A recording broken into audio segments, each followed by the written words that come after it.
Gitin d'Afsamech. Bonjour, aujourd'hui on va s'attarder sur un sujet qui a été ramené dans une des Braïta, que la Gemara elle ramène dans Amoud Aleph, Samech Amoud Aleph. Et la Gemara elle ramène cette Braïta pour donner une preuve sur quelque chose d'autre. C'est pas le sujet principal de notre date, j'aurais été quand même intéressé de parler sur le grand sujet de Katan, qu'est-ce qu'il peut faire, quels sont les kinyanim qu'il peut faire, etc. Euh, bon, j'ai pas trouvé grand-chose de quoi parler des choses intéressantes là-dessus. On va donc s'attarder sur un sujet qui a été ramené à Gav dans la Gemara, c'est le sujet de Ha'arama.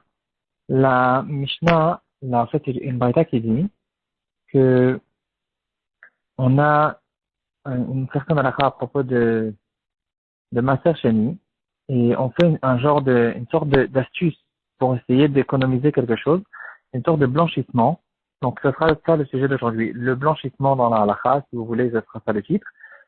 Toutes sortes de choses qu'on essaye de faire on dirait que c'est un contournement, une sorte on va dire une magouille, pour contourner un problème halachique.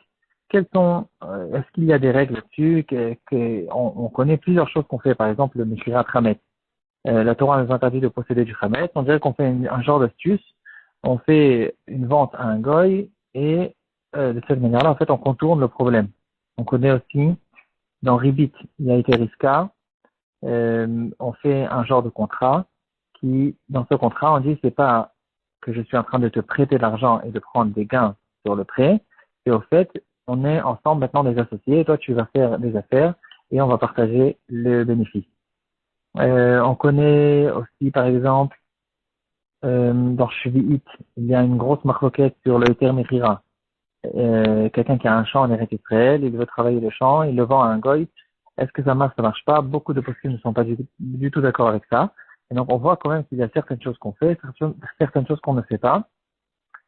Et tout ça, en fait, c'est le même genre de choses. C'est un astuce qui a été inventé, entre guillemets, par les poskim pour essayer de contourner le problème halachique. On va surtout s'attarder sur le Mechirat Hametz, comment ça marche. Et ce qu'on retrouve, en fait, dans notre DAF, c'est quelque chose qui ressemble. Il y a une halakha qui concerne Maaser Sheni. Quelqu'un qui a une récolte, il a plusieurs masrotes à faire. Il a les masrotes qu'il y a toutes les années, comme le Maaser Rishon qu'on donne au Lévi, un dixième, la Trouma qu'on donne une petite partie au Kohen. Mis à part ça, il y a un Maaser qui dépend des années. Certaines années, on donne Maaser Sheni. D'autres années, Maaser Ani. Maaser Ani va chez les pauvres. Maaser Sheni, c'est moi-même qui le mange, mais j'ai la mitzvah d'aller à Yerushalayim, de prendre les fruits, de les manger à Yerushalayim entre les murailles, de Bektusha, faire attention qu'ils ne soient pas tannés, et c'est ça, ce matin chez nous.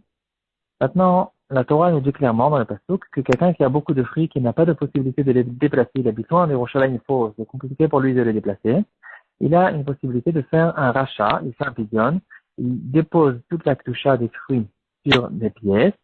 Maintenant, les pièces, elles rentrent dans la Gdusha à la place des fruits et elles sont kadosh b'Gdushat Matzah Sheni. J'arrive à Yerushalayim, avec ces pièces, j'achète des fruits. J'achète ce que je veux, pas que des fruits, je peux acheter de la viande, tout ce qui se mange, et je les mange dans les murailles de Yerushalayim. Je me trouve là-bas. La Torah est intéressée que chaque juif ne soit pas déconnecté complètement du Beth Amikdash, qu'il y ait des périodes où il sort de son champ, il sort de sa matérialité, et il va un petit peu s'inspirer de la Ktusha, du Beth Amikdash, qu'il soit, entre guillemets, bloqué dans cet endroit-là, pour qu'il puisse étudier la Torah et euh, se, se remplir les batteries spirituelles. Donc, en tout cas, euh, quelqu'un qui fait ce pidyon de Maaser Sheni, il a la mitzvah de rajouter un cinquième sur les pièces. Parce que les pièces, elles peuvent perdre un petit peu de leur valeur. En tout cas, il y a une takana que quand je fais le pidyon des fruits sur une pièce, je dois rajouter un cinquième de leur valeur. Par contre, si je fais ce rachat sur des fruits qui appartiennent à quelqu'un d'autre, sur mes pièces, les fruits appartiennent à quelqu'un d'autre et les pièces m'appartiennent à moi, dans ce cas-là, il n'y a pas besoin de faire ce rajout de chomesh et je peux les faire sur leur vraie valeur. Et là, la Mishnah nous dit que quelqu'un qui a des fruits et qui veut économiser ce cinquième, qu'est-ce qu'il peut faire? Il a la possibilité de prendre les pièces, de les donner en cadeau à son fils, parce qu'il lui fait confiance, et maintenant, son fils, il va faire lui le pidion, il fait lui le rachat, et comme les fruits n'appartiennent pas au fils, c'est que les pièces qui appartiennent au fils, dans ce cas-là, on peut économiser le chomesh et le fils, maintenant, il fait le rachat sur les pièces sans donner le surplus du chomesh. On a l'impression ici que c'est un petit peu quelque chose qui n'est pas très correct, pas très droit, un comportement qui est un peu tordu. Eh bien non, on voit bien que les Chachamim eux-mêmes nous ont donné cette astuce, et ça s'appelle Ha'arama. Le Rambam, en Pirush HaMishnah, dans Masachet Mora Pereke, Mishnah Aleph, il dit que le mot Ha'arama ça vient pas du sens mirma. C'est pas quelque chose de tordu, quelque chose de pas droit.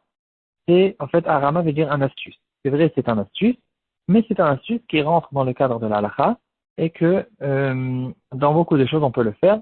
Tant que c'est quelque chose qui existe, ça marche, etc. C'est quelque chose qu'on retrouve.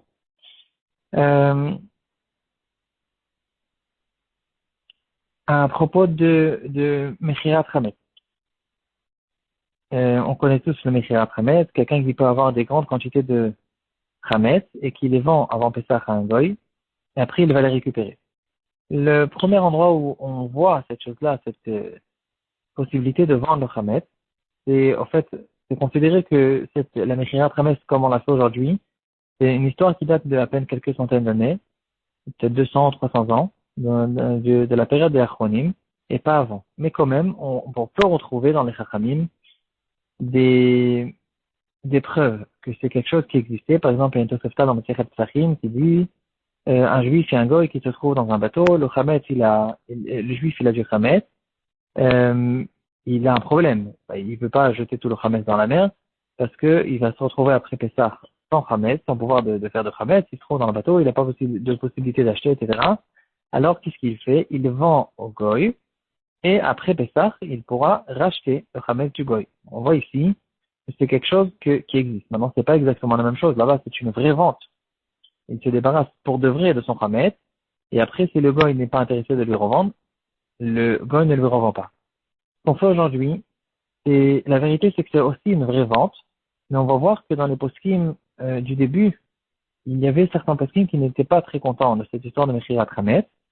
Par exemple, le Tvot Shor, il dit que le Mechirat Hametz ne peut pas marcher pour un Hametz de Horaïta. Toute la raison pour laquelle on se permet de faire un Mechirat Hametz, c'est parce que la Gemara a dit à plusieurs reprises dans Masechet Psachim que Minatora, il suffit que je fasse un bitoul du Hametz. Je viens et je fais une affirmation, le Kal Chamira qu'on fait, que tout Hametz qui m'appartient, que je possède, il est considéré comme de la terre. Ça, cette affirmation, elle m'aide pour me débarrasser du Hametz que Minatora. Les Chachamim ont dit qu'il faut aller chercher le Hametz parce qu'on a peur qu'il va trouver un beau gâteau, qu'il va le manger, etc. Et c'est la raison pour laquelle le Bitoul, il marche que Minatora. Et là, il vient de Wachor, il dit, cette histoire de Mechirat Hametz, c'est que, à cause du fait qu'on fait un Bitoul Minatora, et que tout le problème de Hametz qu'on a après le Bitoul, c'est qu'une question de Derabanan, là, on peut se permettre de faire cette vente de Mechirat Hametz.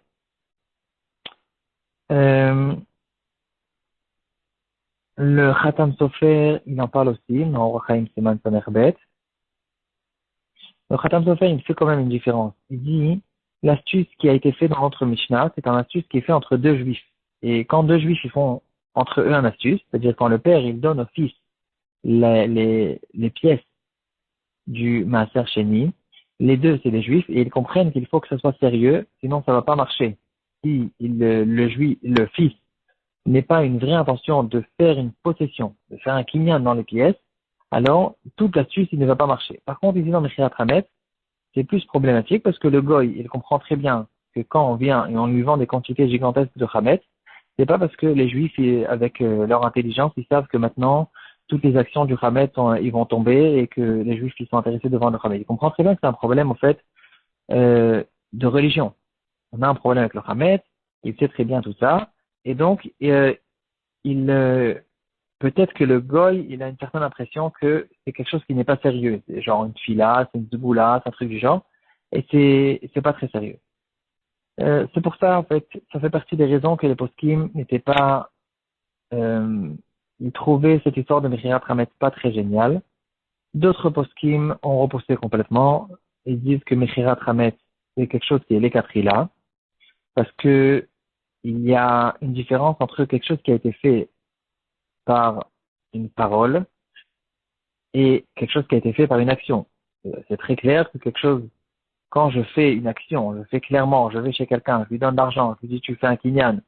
Aujourd'hui on fait un kinyan soudar, un kinyan agav, toutes sortes de kinyanim, etc. Il y a des actions qui ont été faites, des kinyanim qui ont été faits pour donner au goy toute la possession du Hametz, qui sont écrits dans les papiers. Ici, c'est un kinyan. Quand on fait un kinyan, il y a une règle générale qui dit Dvarim shebalev enam dvarim. Quand je fais une action et dans ma tête je pense à quelque chose d'autre, c'est rien du tout. Il n'y a aucune signification dans ce que tu as pensé dans ta tête. Si tu as dit clairement, extérieurement, quelque chose, c'est ça qui compte. Donc, dans la Mechira Hametz, c'est une vraie Mechira. Et théoriquement, si le gars, il veut venir rentrer chez moi à la maison, il a l'adresse, il a la clé dans le cas où je ne suis pas à la maison, la possibilité au moins d'accéder à recevoir la clé. Il peut rentrer à la maison. S'il trouve du Hametz, il peut le prendre. Et c'est vrai, c'est une vraie Mechira. C'est quelque chose de vrai. C'est pas, c'est une sorte d'astuce, mais c'est un astuce qui rentre dans le cadre de la halakha.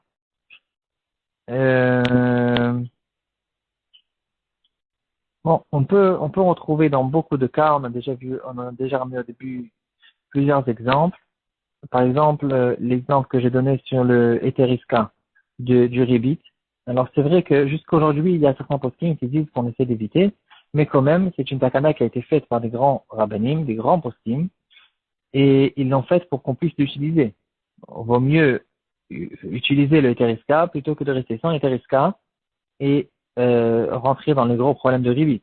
On comprend très bien, quelqu'un qui habite surtout en Israël, il y a des banques, il y a toutes sortes de choses qu'il faut connaître un petit peu. Et même quand on fait le Eteriska, il faut comprendre un petit peu ce qu'on fait. C'est un autre contrat. C'est pas que je suis en train de faire un prêt et je fais un Miché Bérard pour contourner et qu'il y a ici pas de problème avec le Ribit. En fait, il faut comprendre que je suis en train de faire un autre contrat et c'est pas un prêt, c'est, comme on a dit, c'est une association qu'on fait ensemble, que la deuxième personne, c'est pas qu'il est en train de me donner des gains sur le prêt, il est en train de il fait du commerce et il me donne, on partage les bénéfices, etc. Il faut comprendre ce qu'on fait et quand même, il y a une importance dans beaucoup de cas, ça peut nous sauver du problème de Ribik.